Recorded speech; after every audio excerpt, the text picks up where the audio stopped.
sana dimanapun Anda berada di seluruh tanah air dari Aceh sampai Papua. Juga untuk sahabat-sahabat semua seperjuangan di bidang konveksi di seluruh tanah air juga dari Aceh sampai Papua.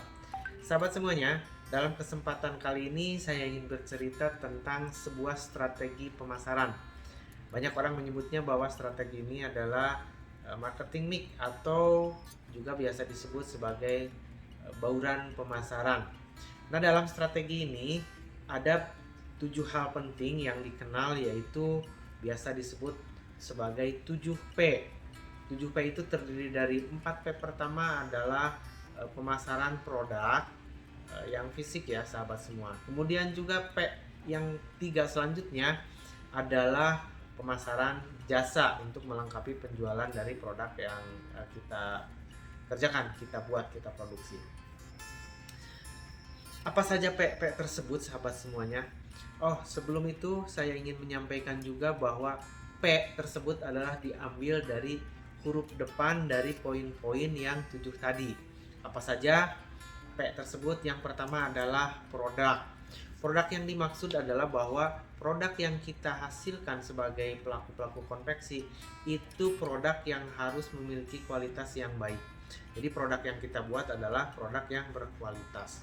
Kemudian juga produk yang kita buat sebaiknya adalah produk yang memang akan diserap oleh pasar. Artinya sebaiknya produk yang kita buat adalah produk yang diminati oleh pasar, sehingga selesai dibuat pasar akan menyerapnya.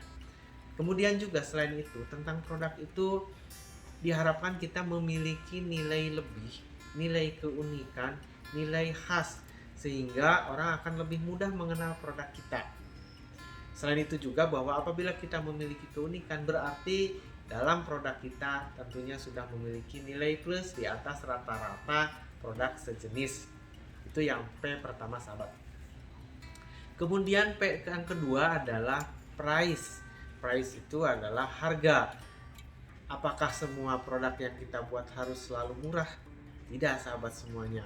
Harga yang dimaksud di sini adalah harga yang diperhitungkan dengan baik. Kita diharapkan bisa menghitung HPP yang akurat, sehingga harga yang kita tawarkan atas produk kita adalah harga yang sesuai dengan kualitas produk yang kita akan jual, seperti itu. Jadi yang dimaksud harga di sini bukan harga yang semurah-murahnya, tapi harga yang sesuai. Kenapa demikian? Karena kerap terjadi bahwa suatu harga produk itu tinggi, tapi karena kualitasnya bagus, otomatis orang-orang juga akan siap membelinya sahabat semuanya. Jadi harga di sini adalah harga yang sesuai dengan kualitas dari produk yang akan kita jual sahabat semuanya. Jangan terlalu tinggi dari kualitas yang kita tawarkan, atau juga jangan terlalu rendah karena akan merugi. Itu di dalam P yang kedua. Kemudian P yang berikutnya yang ketiga adalah place atau tempat. Nah, tempat yang dimaksud di sini adalah bahwa tempat yang kita pakai untuk memproduksi atau menjual barang-barang kita adalah tempat yang memiliki nilai strategis yang bagus. Misalnya tempatnya mudah dijangkau, kemudian juga tempatnya yang nyaman seperti itu, sehingga dengan tempat yang strategis calon-calon konsumen kita akan mudah datang, akan mudah mendapatkan dari produk-produk yang akan kita jual. Itu adalah P yang ketiga.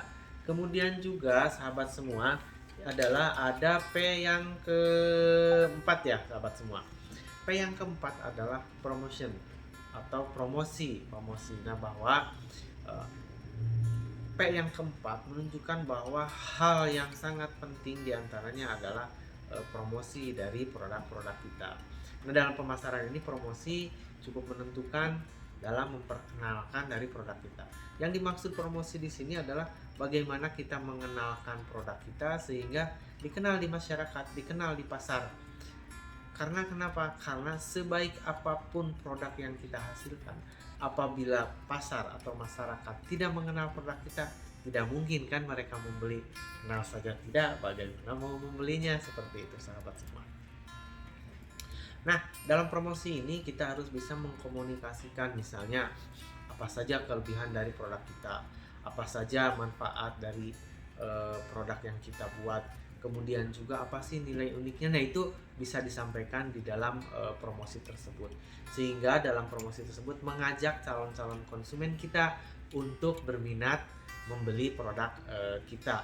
Selain itu juga kita harus bisa memotivasi calon konsumen kita untuk bisa ingin berminat memiliki dan membeli produk kita. Sahabat semua, P yang kelima adalah people. People itu adalah orang.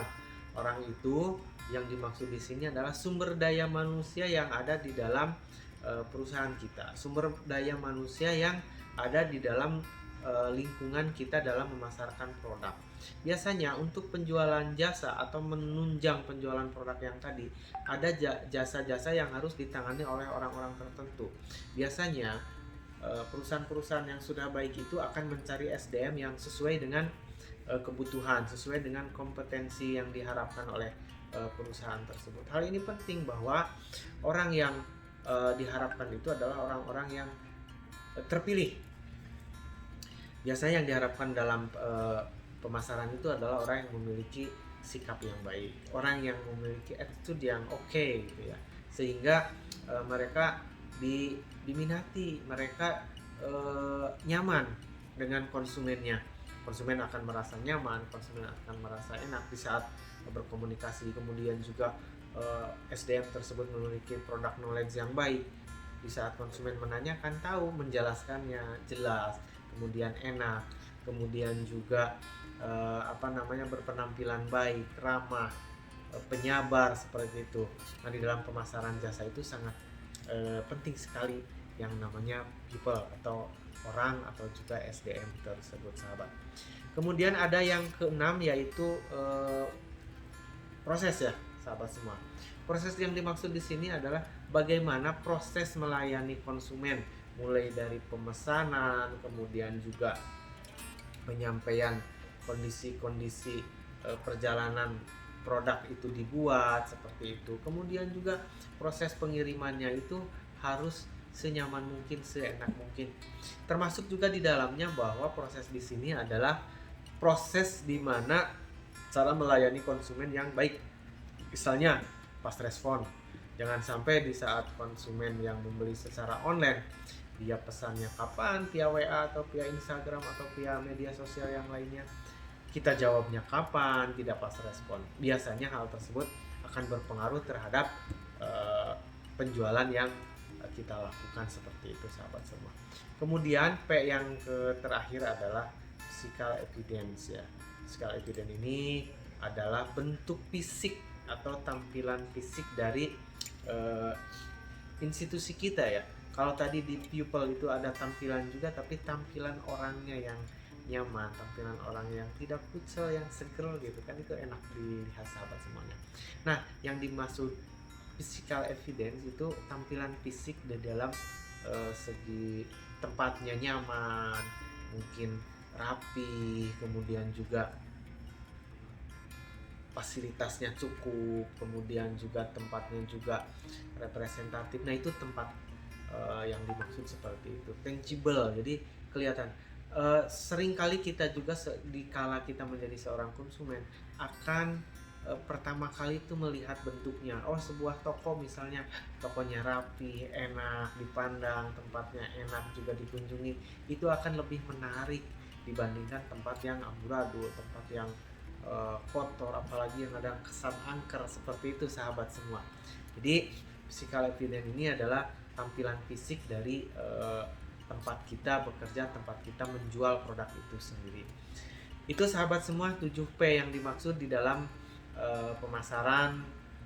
Mudah-mudahan informasi ini bermanfaat. Apabila teman-teman merasa bermanfaat dengan informasi ini, silahkan like, subscribe, juga silahkan share ke teman-teman agar pengetahuan ini tidak berhenti di kita saja, tapi orang lain yang sesama pejuang konveksi atau yang menjual produk apapun bisa mengetahui, kemudian juga bisa menerima manfaat dari video ini. Nah, itu yang bisa disampaikan pada saat ini. Insya Allah kita ketemu lagi di dalam video inspirasi konveksi selanjutnya. Yaitu, assalamualaikum warahmatullahi wabarakatuh.